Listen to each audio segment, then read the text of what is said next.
본래 우리 찬양팀이나 찬양대에 찬양을 하는 시간을 제가 자꾸 이제 없다가 보니까 잊어버립니다. 죄송합니다. 그래도 찬송했네요. 오늘은 이제 다니엘서 7장 이제 마지막 부분 본문입니다. 사실은 제가 이제 7장부터는 환상이기 때문에 조금 어려운 부분도 있고, 저도 역시 공부도 많이 하고 또 정리하는데 굉장히 애를 씁니다만은, 성도님들 한 번 더 요약해서 또 따로 한번 또 설명을 해야 되나 이제 그런 생각도 지금 하고 있습니다. 그래서 다음 주일 한 번 더 7장 본문은 끝났지만 전체를 총 요약하는 시간을 가질까, 아니면 8장으로 넘어갈까 지금 기도 중에 있습니다. 어쨌든 오늘은 7장의 마지막 본문을 우리가 대하게 되었습니다. 제목을 영원한 왕국, 그의 백성. 영원한 왕국과 그 왕국에 사는 백성들 이야기를 오늘 하나님께서 우리에게 해 주십니다. 다니엘서 7장 앞부분은 큰 바다, 세상이라 그랬죠. 큰 바다에 동서남북 사방에서 바람이 불어서 이 큰 바다, 세상에 출현하는 큰 네 짐승, 그것도 파괴적인 네 짐승의 모양과 그들의 활동들을 소개했죠. 1절부터 8절까지였나요? 지난 주일은 9절부터 14절까지 또 한편 하늘 보좌에서는, 세상에서는, 이 큰 바다 같은 세상에서는 야단 난리 풍파, 별의 별 일이 다 생겨서 사자 같은 제국, 또 곰 같은 제국, 표범 같은 제국, 그 이름을 형언할 수 있는 악한 그런 나라가 세워져서 활개를 치는, 또 그 마지막 네 번째 짐승에게는 열 뿔이 있고 또 작은 뿔이 나가지고 야단법석을 떨었던 얘기가 있는가 하면, 9절부터 14절에서는 한편 하나님의 보좌, 하늘 보좌에서는 옛적부터 계시니 여호와 하나님께서 심판하고 계신 네 번째 짐승부터 와 이거 큰일 났네 하고 다니엘은 있는데, 네 번째 짐승부터 심판하시는 하나님의 형상, 그리고 그 심판하시는 옛적부터 계신 이가 인자 같은 이에게 권세와 영광과 나라를 다 이양해 주시는, 위임해 주시는 그 이야기. 그래서 만물과 온 세계의 통치권이 인자 같은 이 그리스도에게 있다는 것을 확실하게 우리에게 알려주셨습니다. 이제 오늘 본문은 다니엘이 본 환상, 두 가지 환상이죠. 하늘 보좌와 그리고 이 큰 바다의 네 짐승, 이 환상에 대한 천사의 설명입니다.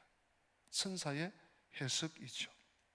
하나님의 영원한 왕국이 도래하기까지 이 땅에서 그의 백성들이 맞이하게 될 현실, 마주치게 될 현실이 과연 어떠한가를 이 천사의 설명을 통해서 우리는 맥을, 감을 잡을 수 있는 것입니다. 오늘 그 첫 구절을 같이 한번 읽어보시겠습니다. 15절입니다. 시작. 나 다니엘이 중심에 근심하며 내 머릿속에 환상이 나를 번민하게 한지라.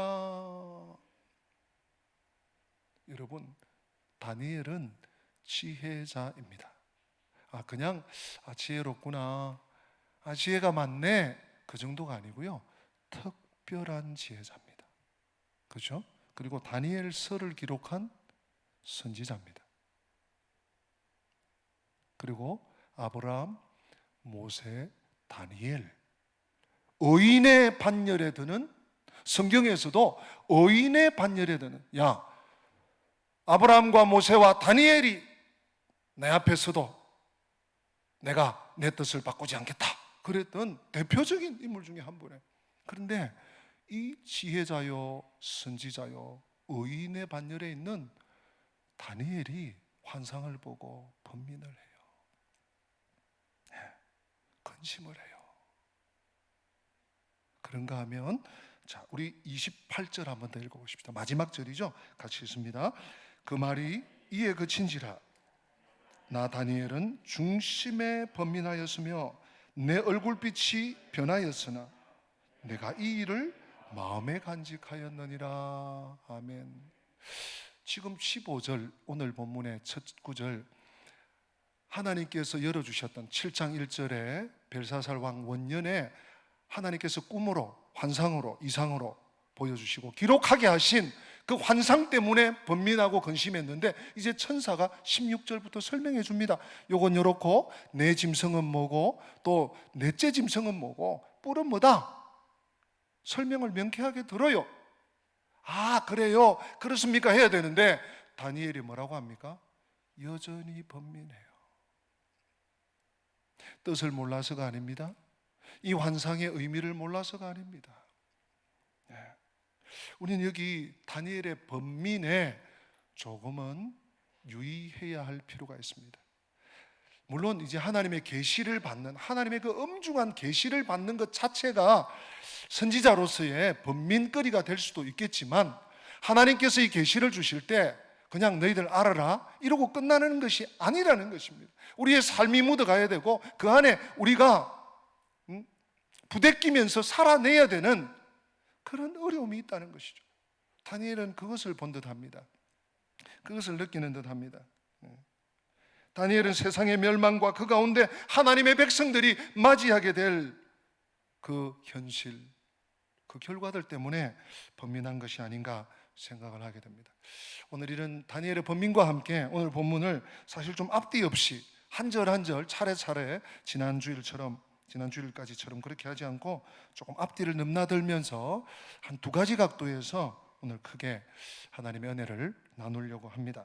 다니엘이 천사 중 하나에게 이 환상에 대해서 묻습니다. 17절에 그 내 큰 짐승은 세상에 일어날 내 왕이라 하고 천사 중 하나에게 물었던 천사가 대답을 해줍니다. 우리가 이미 지난주일 받았죠? 그 지난주일도 해석을 했죠? 앞에서 살펴본 대로 이 내 큰 짐승, 큰 내 짐승은 사자, 곰, 표범, 또 강한 짐승, 이름은 모르지만 각각 바벨론, 메데바사, 또 그리스, 로마 이런 나라를 일컫는, 또 나라를 대표하는 왕을 일컫는 것이다 라고 우리가 해석했는데 17절에 그 내 큰 짐승은 세상에 일어날 뭐라고요? 내 왕이다, 왕이다. 네, 그대로 성경을 해석해 주고 있습니다. 이제 19절부터 21절까지를 먼저 좀 살피려고 하는데, 여기서 우리는 넷째 짐승에 대해서 다니엘이 상당히 더 관심을 가지는 것을 볼 수 있습니다. 그리고 10뿔, 또 다른 뿔로 나오는데 앞에서는 작은 뿔이라고 했습니다. 같은 뿔입니다. 다니엘은 천사의 해석을 듣고 이 넷째 짐승에 대해서 더 자세히 알고 싶어 합니다. 19절에 왜 다니엘이 그것을 더 알고 싶어 하는가가 기록되어 있죠. 이 넷째 짐승은요, 곧 그것은 모든 짐승과 달라서 어떻더라고요? 심히 무섭더라. 심히 무섭고 이가 쇠인데 입에 다 물어버리, 쇠로 물어버리면 여러분 어떻게 됩니까? 악어의 그 씹는 힘이 대단하답니다. 그 파괴력이 어지간한 뼈는 바로 부러진다고 합니다. 그런데 악어 정도가 아니고 쇠로 된 이가 확 물어버리면 다 부서지고, 이에 물지 않은 것은 노소로 된 발로 다 뭉개버리는 거예요. 다 바스러버리는 그런 파괴적인 이 넷째 짐승에 다니엘은 거의 혼미하듯이 집중을 하고 있는 것 같습니다. 특별히 이 넷째 짐승에게 다른 뿔, 앞에서 작은 뿔이라 그랬죠? 다른 뿔이 나와서 10뿔을 제압합니다. 20절에 보면 내가 본즉 이 뿔이, 그 다음 21절은 우리가 같이 읽어야 되겠네요. 21절 같이 읽습니다. 시작.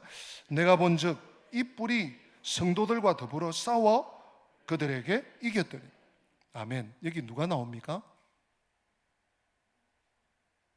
뿔 좋아. 뭐 작은 뿔이든 다른 뿔이든 10뿔이든 좋은데 이 뿔이 누구와 싸운다고요? 성도들과 더불어서. 성도는 누굽니까? 우리가 성도잖아요. 하나님의 백성이 성도입니다. 이 뿔이 먼 뿔인지 다른 뿔인지 작은 뿔인지 10뿔인지 10뿔을 무너뜨리고 그 중에 셋을 무너뜨리고 더 커지는 그런 뿔인지 성도들과 싸우더라. 여기에 우리의 위기가 있습니다. 이거 뭐지? 이것은 적그리스도가 성도들을 박해하는 것을 의미합니다. 사실 역사적으로 수많은 적그리스도가 있었습니다. 특히 이제 좀 이 이름을 여러분들이 좀 자주 들게 될 것 같아요. 8장부터는. 특히 다니엘 이후 헬라의 통치자 중에 한 명인데 그냥 잊어버리셔도 됩니다. 안티오쿠스 4세 에피파네스라고 하는 인물입니다. 세계사적인 인물입니다. 세계사에 나오는 인물입니다. 주전 175년부터 164년 사이에 재임했던, 헬라를 지배했던 그런 군주죠. 그가 성전을 모독하고 제사를 폐지하고 하나님의 백성들을 압박하고 박해했습니다. 그래서 이 성도들과 더불어 싸웠다, 그들에게 이겼다, 21절에 그렇게 표현되어 있죠. 그래서 그 당시 시대적인 어떤 또는 다니엘의 예언, 다니엘보다 훨씬 더 후에 나올 인물이죠.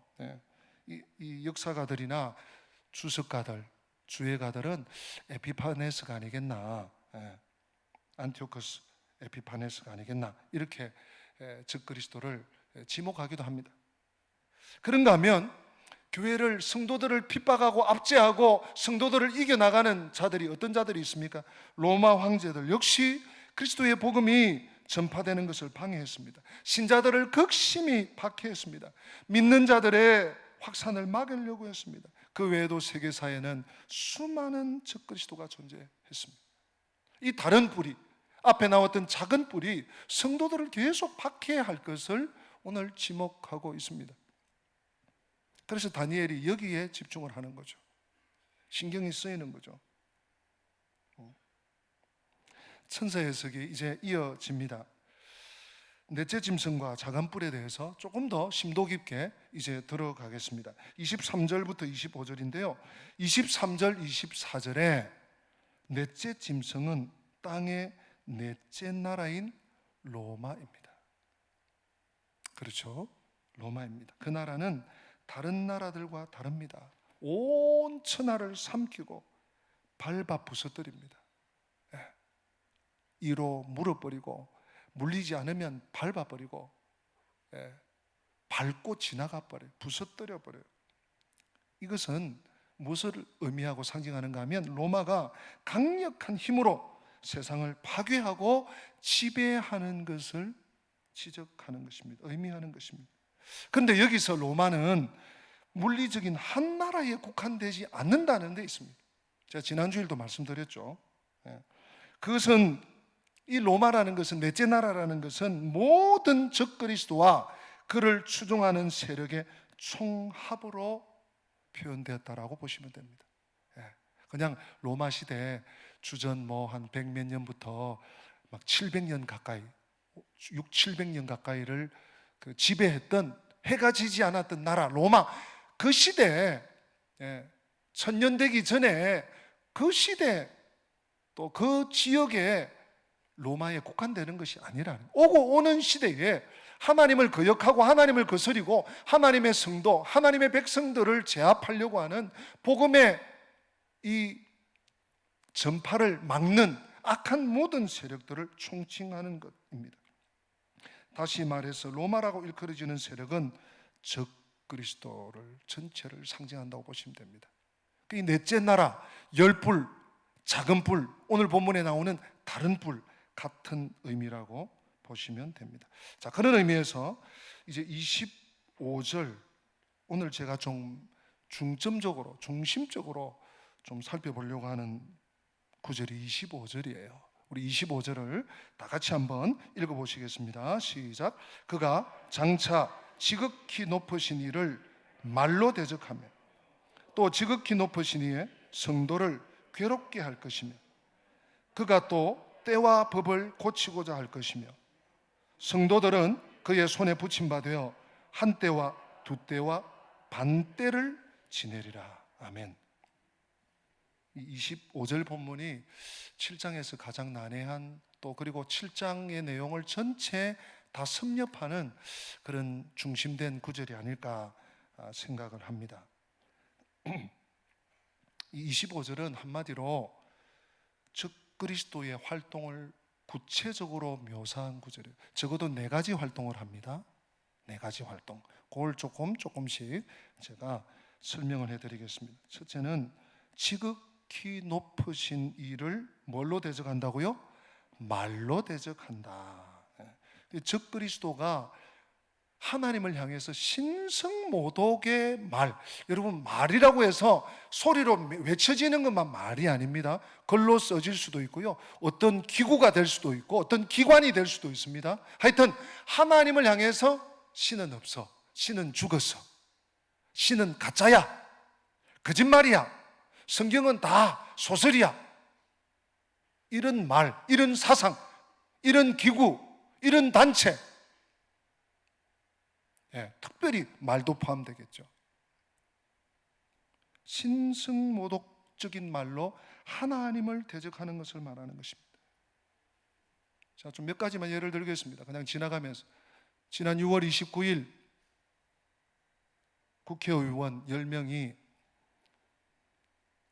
발의한 차별금지법, 여러분 많이 들으셨죠? 저도 그 전문은 읽지 못했습니다.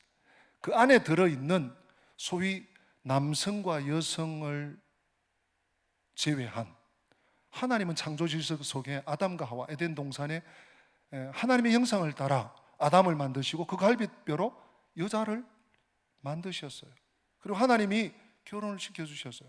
그런데 그 차별금지법 안에 나오는 수십 개의 젠더, 수십의 젠더, 아마 100가지가 넘어 이제는 나왔다 그러죠. 젠더, 남성, 여성, 중성, 남성이었다가 여성, 여성이었다가 남성, 수도 없는 하나님을 거역하는 말이죠. 하나님은 창조 질서 속에 남자와 여자 그 성밖에 없어요. 뿐만 아닙니다. 지금 수백 년이 되고 200년이 되어 갑니까? 진화론.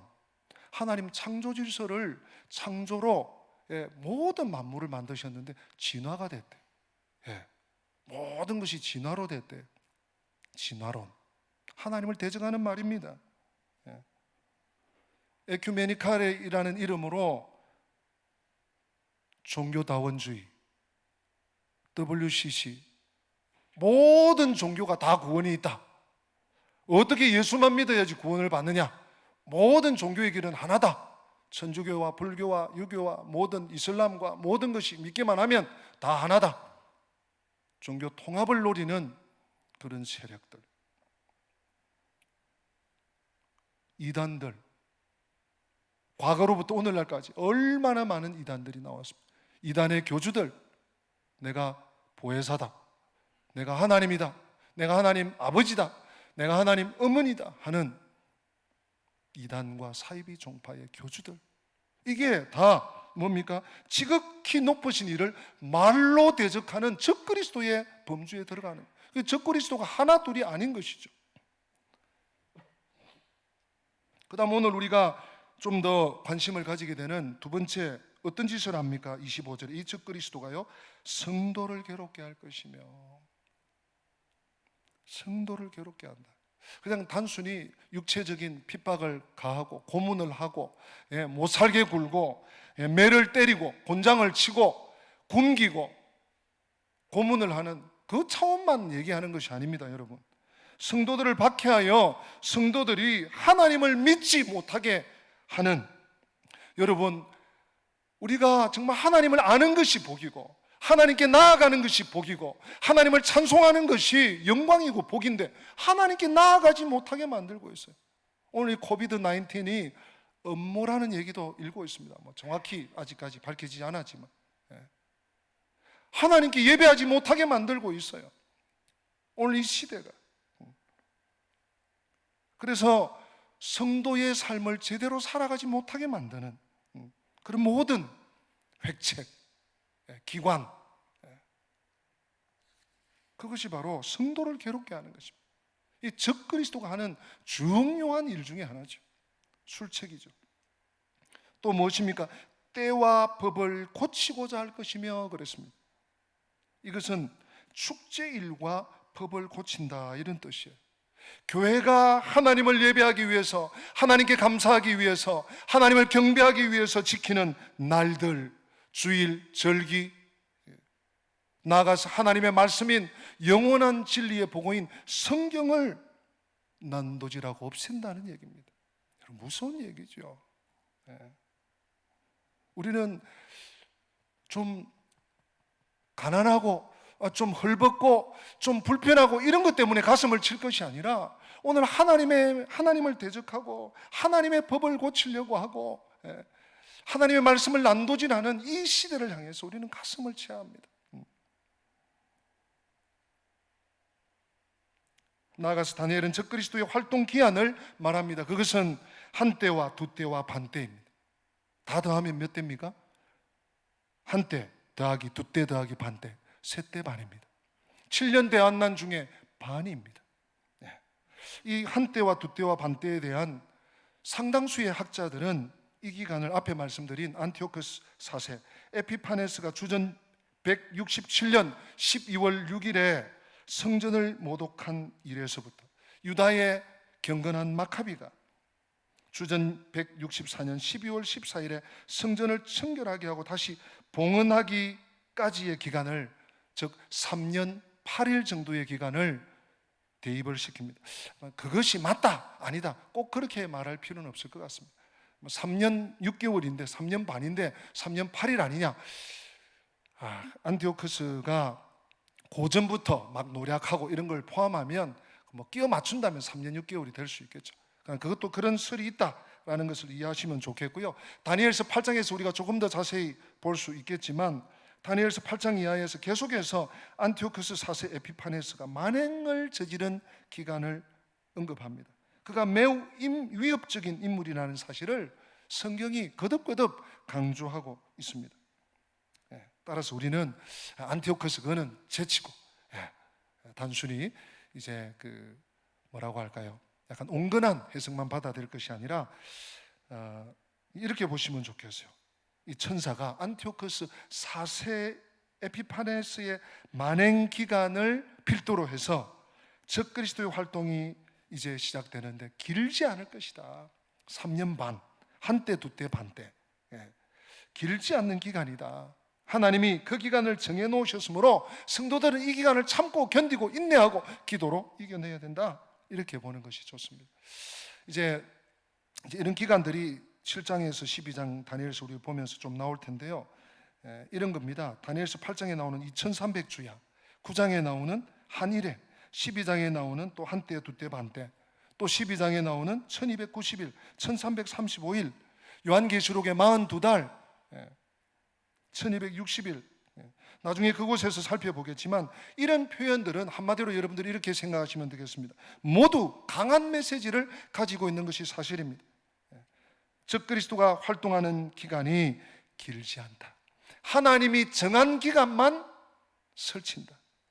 그들의 날수는 하나님이 정해 놓으셨기 때문에 하나님의 백성들이 박해에 대해서 인내하고 참고 기다리고 하나님의 회복의 때가 언젠지 정말 남은 자 사상을 가지고 기다려야 될 것을 암시하고 있습니다. 우리 이사야 10장에서 보았지 않습니까?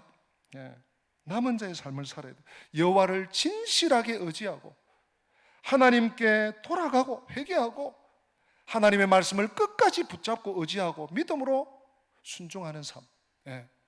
한때 두때 반때 1260일 1290일 1335일 42달 성도의 인내의 기간을 말하는 것입니다. 마지막 오늘 결론을 좀 내려야 될 것 같습니다. 오늘 제목을 영원한 왕국 그 백성들이라 그랬는데, 그러면 하나님 백성들은 어떻게 되느냐? 여러분 26절 한번 읽어보십시다. 오늘 본문 26절입니다. 시작. 그러나 심판이 시작되면 그는 권세를 빼앗기고 완전히 멸망할 것이다. 아멘. 여기서 그는 설명 안 해도 되겠죠? 적그리스도입니다. 적그리스도는 하나님이 심판의 칼을, 심판의 창을 드시면 그 권세를 다 빼앗겨요. 지난주도 보았지 않습니까? 하나님 보좌에서 하나님께서 옛적부터 계신 이가 심판을 시행하실 때 사탄은 맥을 못 쳐요. 그것을 한 번 더 기록하고 있습니다. 이것은 적그리스도의 완전한 멸망을 의미합니다. 적그리스도의 심판을 한 번 더 못을 받고 있는 것입니다. 근데 그 다음 이어지는 27절은 26절과 완전히 반대의 상황이 벌어지는데 누가 등장하는지 한번 보십시다. 우리 27절 같이 읽습니다. 시작. 나라와 권세와 온 천하 나라들의 위세가 지극히 높으신 이의 거룩한 백성에게 붙임 바 되리니 그의 나라는 영원한 나라이라. 그의 권세 있는 자들이 다 그를 섬기며 복종하리라. 아멘. 여러분, 그렇습니다. 27절에 거룩한 백성들이 맞이할 복이 기록되어 있습니다. 적그리스도는, 사탄은, 또 그에 속한 자들은 완전히 하나님께 진멸될 것입니다. 모든 권세를 빼앗길 것입니다. 그러나 하나님의 백성들은 나라와 권세와 온 천하의 나라들이 받은 위세를 그리스도 인자 같으니 메시아 예수 그리스도께로부터 이양받아서 누리게 될 것을 말씀하고 있습니다. 여러분, 18절 지나쳤는데요, 같이 한번 읽어보십시다. 18절 시작. 지극히 높으신 이의 성도들이 나라를 얻으리니 그 누림이 영원하고 영원하고 영원하리라. 아멘. 한때와 두때와 또 반때가 지나가면 하나님께서 그 권세와 영광과 또 능력을, 나라를, 왕국을 주실 것인데 그것을 누리게 하실 것을 영원하고 영원하고 영원하다고 확실히 선언하고 있습니다. 또 지나왔는데요, 우리 22절, 우리가 어떻게 이 권세를 받게 되는지 한번 보십시다. 22절 시작. 옛적부터 항상 계신 이가 와서 지극히 높으신 이의 성도들을 위하여 원한을 풀어주셨고 때가 이름에 성도들이 나라를 얻었더라. 아멘. 그러므로 성도여, 염려하지 마십시오. 성도여, 안심하십시오. 아이고, 적그리스도가 사자같이, 곰같이, 표범같이 더 저렇게 인정사정, 피도 눈물도 없는 저 이름 모를 짐승같이 설치되는데 우리는 아무 힘이 없네. 뭐라고요? 하나님께서 뭐라고 하십니까? 지극히 높으신 이의 성도들을 위하여 원한을 풀어주신대요. 그리고 그 나라를 상속해 주신대요. 그것을 영원하고 영원하고 영원하도록 누리게 해 주신다고 약속해 주셨습니다. 사랑하는 성도 여러분, 하나님의 심판은 예수 그리스도의 초림하실 때 이미 어느 정도 이루어졌습니다. 그러나 아직 완전하지 않죠. 그분의 재림 때 완전히 이루어질 것입니다. 예수 그리스도의 초림으로 사탄과 그의 추종자들은 치명타를 입은 것이 사실이지만 예수 그리스도의 재림으로 그들은 완전히 멸망에 처할 것입니다. 이 재림의 메시지입니다. 마찬가지로 하나님의 구원은 예수 그리스도의 초림 때 이루어졌습니다. 하지만 예수 그리스도의 재림으로 이 모든 일이 완전히 성취될 줄로 믿습니다. 그리하여 사탄이 한동안 다스리던 시대가 막을 내리고 메시아가 다스리는 진정한 평화의 시대, 영원한 나라, 영원한 영광, 영원한 권세가 영원토록 쇠하지 않도록 하나님의 백성들을 다스리게 될 것입니다. 그러므로 기억하십시다. 오늘 새벽에 우리 보았던 말씀인데요, 다 이렇게 연결이 돼요. 이사야 17장 12절부터 14절까지 본문을 조금 띄워 주시겠어요? 이사야 17장 12절, 여러분 좀 찾을 수 있으면 찾아 놓으시면 좋겠어요. 17장 12절부터 14절까지. 구약성경 987페이지입니다. 이사야 17장 12절부터 14절. 성경은 없는 분들은 화면을 참고하시고요, 성경이 있는 분들은 찾아서 저와 같이 읽어보시겠습니다. 우리 끊지 않고 12절로 14절 같이 읽겠습니다. 시작. 슬프다 많은 민족이 소동하였으되 바다 파도가 치는 소리같이 그들이 소동하였고 열방이 충돌하였으되 큰 물이 몰려옴 같이 그들도 충돌하였도다. 열방이 충돌하기를 많은 물이 몰려옴과 같이 하나 주께서 그들을 꾸짖으시리니 그들이 멀리 도망함이 산에서 겨가 바람 앞에 흩어짐 같겠고 폭풍 앞에 떠도는 티끌 같을 것이라. 보라, 저녁에 두려움을 당하고 아침이 오기 전에 그들이 없어졌나니 이는 우리를 노략한 자들의 몫이요 우리를 강탈한 자들의 보응이니라. 아멘.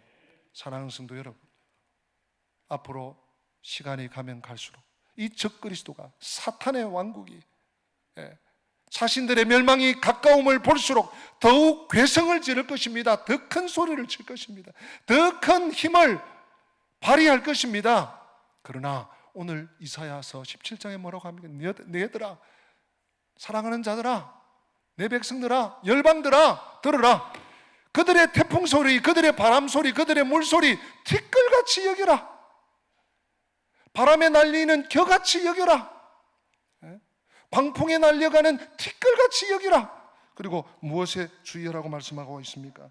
주께서 그들을 꾸짖으시리니. 하나님의 소리, 하나님의 음성, 하나님의 심판 소리, 하나님의 궤적 소리, 그 소리에 귀를 기울이면서 너희들 이 세상의 소리에 귀 열고 두려워하고 떨고 오매 죽었네 하지 말고 하나님의 소리, 하나님의 심판의 소리, 하나님의 기적 소리, 하나님이 저들을 꾸짖으시는 소리. 그들이 밤에 기습할지라도 새벽이 되지 않아서 도망가 버리는 하나님의 소리에 귀를 기울이고 하나님만 경외하면서, 하나님만 의지하면서, 하나님만 믿으면서 살아가라. 영원한 왕국과 그의 백성들이 어떻게 그 왕국을 차지하고 어떻게 그 왕국을 받아야 될지 오늘 7장 마지막 부분이 우리에게 분명히 밝혀주고 있습니다. 험한 세상을 삽니다. 어두운 시대를 삽니다. 이러한 세상 가운데 하나님의 소리에 더욱 집중하는, 또 하나님의 또 보응하시는, 하나님이 그들의 원수를 갚아주신 그 은혜를 경험하는 주의 백성들 다 되시기를 주님 이름으로 축복합니다. 우리 다 함께 기립하십시다. 그런 의미에서 우리 가사의 뜻을 생각하면서 하나님은 우리의 피난처가 되십니다. 환난 중에 우리의 힘과 도움이십니다. 너희는 가만히 있어 주가 하나님 되심을 알지어다. 우리 선포하면서 찬양하십시다.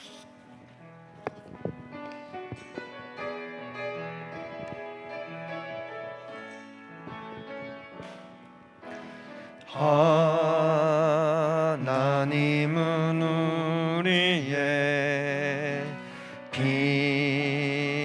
피난처가 되시며 환난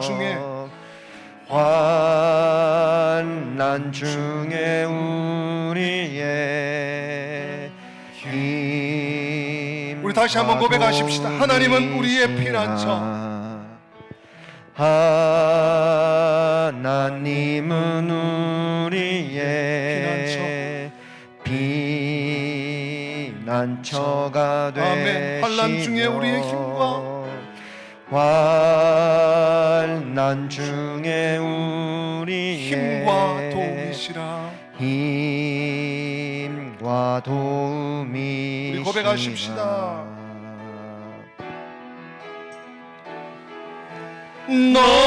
너희는 가만히 있어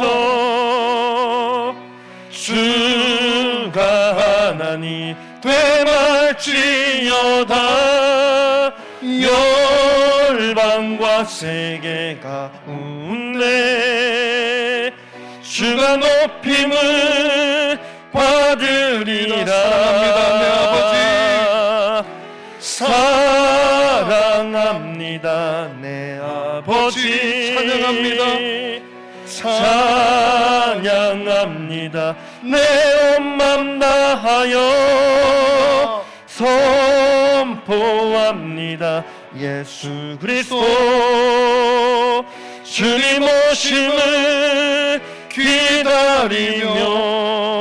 오늘날 좀 관심 있고 의식이 있는 분들은 와, 세상에 왜 이런 거? 왜 이렇게 이상해지노? 왜 이렇게 비정상이 정상인 것처럼 왜 자꾸 나라가 이렇게 시끄럽노? 이런 생각을 하면서 사시는 분들 계실 겁니다. 앞으로 더 그럴 것입니다. 적그리스도가 계속해서 세상을, 사람들을, 성도들을 옥죄올 것입니다. 그럴 때마다 여러분 오늘 다니엘서 7장 말씀을 기억하십시오. 아하, 올 것이 왔구나. 적그리스도가 활동한다고 다니엘서에 말씀하더니 목사님이 설명해 주시더니 올 것이 왔구나.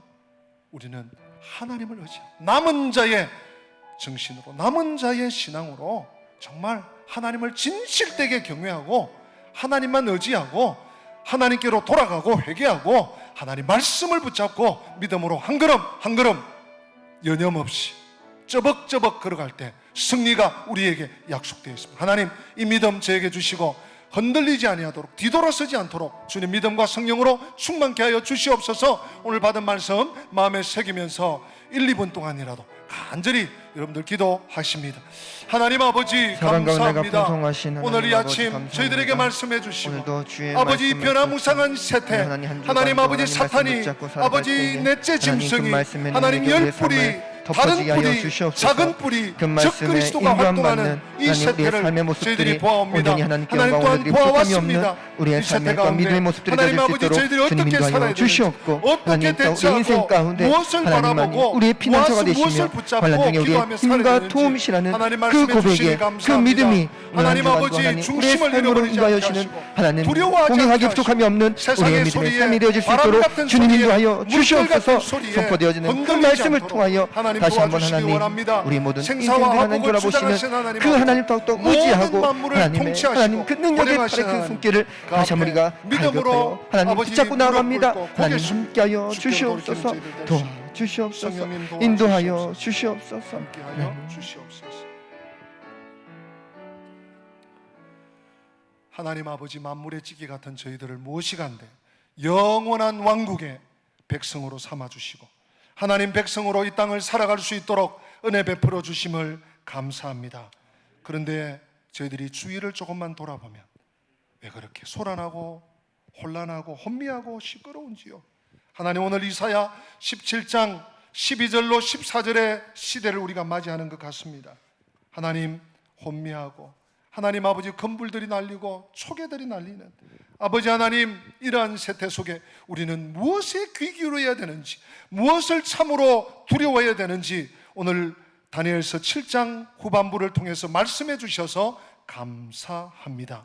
하나님, 변하지 않는 영원하신 하나님, 그 말씀을 붙잡고 하나님 이 말세에 믿음을 지키게 하시고 특별히 남은 자의 신앙을 견지할 수 있는 은혜를 허락하여 주시옵소서. 우리에게 닥친 이 험한 세상 가운데 말씀과 기도와 예배와 성령의 은혜로 승리하는 주의 백성들의 한 주간이 저들의 삶의 여정이 되게 하여 주시옵소서. 주 예수 그리스도의 은혜와 하나님 우리 아버지의 변함없는 사랑과 성령님의 교통하심이 영원한 왕국, 그 왕국을 받아 누리는 그의 백성답게 살기로 다짐하고 각성하고 삶의 자리로 돌아가는 주의 백성들 머리 위에, 저들의 생업과 가정과 자녀들과 앞길 위에, 우리 교회 위에, 민족과 열방교회 위에 지금부터 영원토록 함께 계실지어다. 아멘.